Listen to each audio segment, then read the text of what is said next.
Andhra Pradesh assembly deputy speaker Raghu Rama Krishna Raju మరోసారి తన వివాదాస్పద వ్యాఖ్యలతో వార్తలు నిలిచారు. సాధారణంగా తనదైన శైలిలో ప్రత్యర్థులపై విమర్శలు చేసే రఘురామ ఈసారి ఏకంగా జర్నలిస్టులనే లక్ష్యంగా చేసుకుని విరుచుకుపడ్డారు.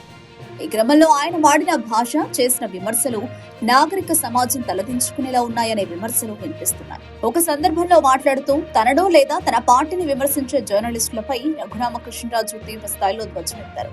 ముఖ్యంగా సాయి అనే జర్నలిస్టును ఉద్దేశించి మాట్లాడుతూ అత్యంత ఘాటైన పదజాలాన్ని ఉపయోగించారు.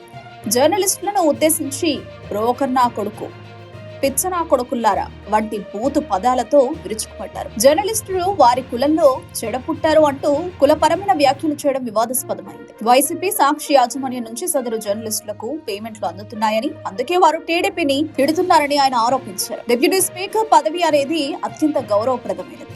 సభను హుందాగా నడపాల్సిన వ్యక్తి సమాజానికి 4 స్తంభం లాంటి మీడియా ప్రతినిధులపై ఈ స్థాయిలో బూతులతో విరుచుకుపడడంపై మేధావులు మండిపడుతున్నారు.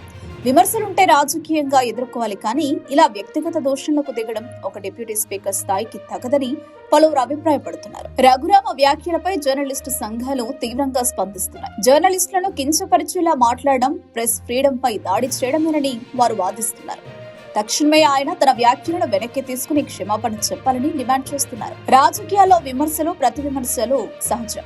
అయితే పదవిలో ఉన్న వ్యక్తులు మాట్లాడేటప్పుడు సంయమనం పాటించకపోతే అది వ్యవస్థల పట్ల ప్రజలకున్న గౌరవాన్ని తగ్గిస్తుంది. రఘురామకృష్ణరాజు వంటి సీనియర్ నేత ఇలాంటి వ్యాఖ్యలు చేయడం దురదృష్టకరం. మీ కులంలో చెడబుట్టారు అంటే జర్నలిస్టు కులంలో ఆ సాయిగాడు అక్కడ బ్రోకర్ నా కొడుకు, ఓపెన్ గా చెప్తున్నా, బ్రోకర్ నా కొడుకు.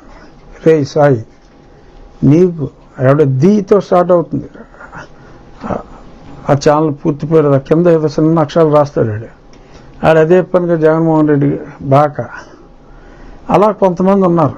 వాళ్ళ పెయిడ్ వెబ్ ఛానల్స్, కొన్ని అంకిల్ ఛానల్స్ ఉన్నాయి, దానికి కూడా కొన్ని పేమెంట్లు వాళ్ళు వేస్తారనుకుంటా సాక్షి యజమాన్యం, ఆడికి రిలయబిలిటీ తక్కువ అని. ఇలాంటి వాళ్ళందరూ అసలు సుప్రీంకోర్టు క్లియరెన్స్ అరెస్ట్ చేయమని సుప్రీంకోర్టు క్లియరెన్స్ ఇస్తున్నారా? చనా కొడకల్లారా?